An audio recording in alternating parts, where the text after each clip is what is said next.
Ош шаарында 2,5 жашар кызды уурдоого шектелип 38 жаштагы жаран кармалды. Бул тууралуу шаардык милициянын маалымат катчысы Абсатар Табакалов билдирди. Окуя 2-июлда болгон. Милицияга кыздын энеси арыз жазган. Ыкчам тергөө тобу окуя болгон жердеги байкоочу камералардан 35-40 жаш чамасындагы эркек киши наристеге сүйлөп, ээрчитип баратканын көрүшкөн. Натыйжада Ак Бура районунун криминалдык милиция кызматкерлери кызды аман-эсен таап, ата-энесине өткөрүп беришкен. Шектүү 38 жаштагы Алай районунун тургуну экени аныкталган деп айтылат билдирмеде. Аталган факты боюнча Жазык кодексинин 170-беренеси менен киши уурдоо боюнча кылмыш иши козголгон. Шектүү убактылуу кармоочу жайга киргизилди. Кичинекей кызга тийиштүү экспертизалар дайындалып, иликтөө амалдары жүрүүдө.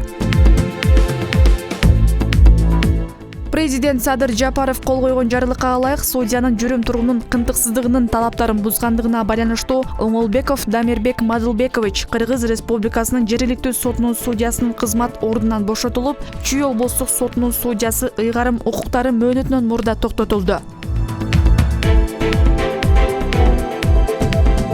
Бишкек аймактык шайлоо комиссиясынын төрагалыгына Айбек Стамов, катчылыгына Бахадыр Коңуров шайланды. Борбордук шайлоо комиссиясынын маалымдашынча, мындай чечим 2-июль күнү жыйында кабыл алынды. Бишкек аймактык шайлоо комиссиясынын мурунку төрагасы Кайрат Маматов БШКнын мүчөсү болуп шайланган. Бул шайкомдун жаңы курамы 30-июнда жогорку кеңеш тарабынан бекитилген. Шайлоо жана референдум өткөрүү боюнча борбордук комиссиясы жөнүндө конституциялык мыйзамга ылайык БШКнын 12 мүчөсүнүн жарымын президент, калган 6-оону жогорку кеңештеги фракциялар көрсөтөт. Кайрат Маматов Республика Ата журт фракциясынан сунушталган.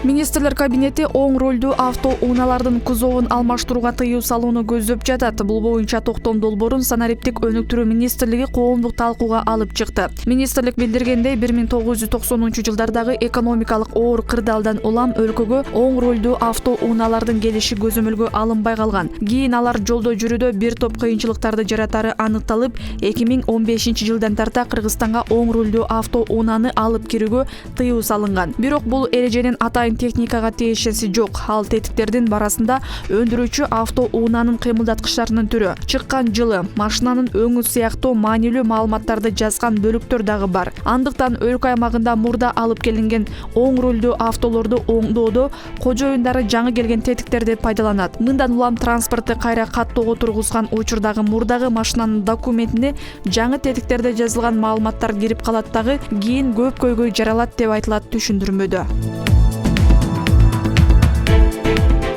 Орусиянын Калининград облусунун губернатору Антон Алихановдун буйругу менен мигранттарга автобус айдоого, таксист жана мугалим болуп иштөөгө тыюу салынды. Маалыматка ылайык, мигранттар тарбиячы, набайчы жана кондитер болуп иштөөгө да укугу жок. Мындан тышкары мигранттарга башкаларды ишке орноштурууга, жумушчу тандоого жана батир берүүгө тыюу салынды. Губернатордун жарлыгы 3 айдан кийин күчүнө кирип, жыл аягына чейин иштейт. Орусиянын 20 чакты аймагында айрым тармактарда иштеген кызматкерлерге вакцина алуу милдеттенди. Москвадагы кафе-ресторандарга эмделген, ооруп сакайган же оорусу жоктугун аныктаган тест жыйынтыгы бар адамдар гана кирип тамактана алышат. Беле кетсек, Орусия коронавируска чалдыккан жана андан көз жумгандардын саны боюнча дүйнөлүк тизмеде алдыңкы орунда турат. Өзбекстандын маалыматташтыруу жана телекоммуникация чөйрөсүнүн көзөмөлдөө боюнча мамлекеттик инспекциясы социалдык тармактардын ишин чектеп, муну аталган платформалар жеке маалыматтарды иштеп чыгууда мыйзам бузууларга жол бергендиги менен негиздеди. Бул маалыматты аталган мекеменин сайты жарыялады. Анда тиешелүү социалдык тармактар аныкталган кемчиликтерин жойгонго чейин чектөө алынбай турганы айтылган. Мекеме так кайсыл коомдук сайттар чектөөгө алынганын ачык айткан жок. Газета УЗ жазгандай, колдонуучулар Twitter, TikTok жана ВКонтакте өзгөлдүк менен иштеп жатканын даттанышты. Медиа файлдар өтө жай жүктөлүп, айрым учурда такыр эле иштебей калууда. Skype дагы иштебей калды дейт колдонуучулар. Делта штаммынын айынан дүйнө ушул тапта коронавирус пандемиясынын эң оор стадиясында турат. Бул тууралуу Дүйнөлүк саламаттык сактоо уюмунун башкы директору Тедрос Адханам Гебрейесус билдирди. Анын айтымында, бул штамм дүйнөнүн 100 өлкөсүндө табылып, дагы деле мутациясын токтотпой жатат. Делта штаммы дүйнөнүн көп өлкөсүндө үстөмдүк кылып турат. Бирок медицина ага гана байланбай, коронавирустун жаңы, мындан дагы кооптуу болушу мүмкүн болгон штамдарын карап, алар менен күрөшүүгө даяр турушу керек. Учурда вирусту эрте аныктоо, ооругандарды оочулонтуу боюнча иштерди күчөтүү зарыл. Антпесе дүйнө өтө кооптуу абалда турат, деди ал. Мындан тышкары Гебрейесус дүйнө коомчулугун каргаша менен өз алдынча күрөшпөй, бири-бирине дары-дармек, тест системалары жана жасалма дем алдыруучу аппарат жагынан жардам берүүгө, эмдөөнү тездетүүгө чакырды.